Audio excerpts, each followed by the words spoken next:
This teacher still makes me mad. This happened in 2003, and the story still makes my blood boil, and I wanted to get teachers' inputs on the story. As a freshman in high school, I took a guitar class. The teacher was the choir director who did not actually know how to play guitar. He spent most of the time teaching how to read music, which wasn't really the point of the class. As a band kid myself, I knew how to read music, so figuring out notes/strings was easy for me. A majority of the class, he put everyone in trios that had to work together and were graded together, I think out of sheer laziness. But I digress. The original assignment of trios was done by the teacher at random, and students could swap after the first graded performance. My trio was myself and two seniors who were in garage bands and already knew how to play guitar. Bonus points, they were cute. The setup was mutually beneficial, as neither of them could read sheet music, and I could, while they could both play guitar and taught me. We worked really well together and continued in our trio for the remainder of the class. Consistently, my trio was the best. Obviously, having two previous guitar players was a huge advantage,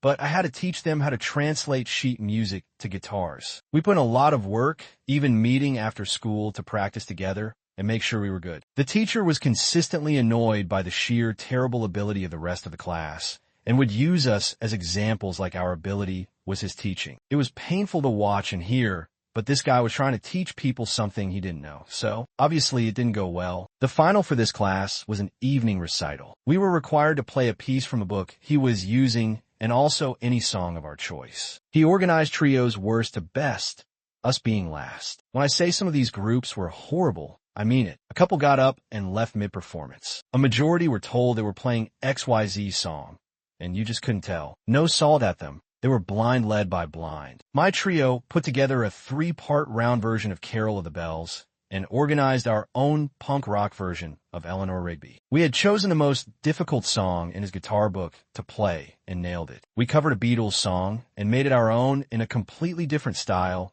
and nailed that too. We received a standing ovation from the parents that had to endure that recital. I have never before since felt like I nailed something as well as I did that day. I felt so cool-faced with tears of joy. He gave us a 99% for our performance/final grade. When asked why, because nobody is perfect, so what say you? 22-year grudge warranted?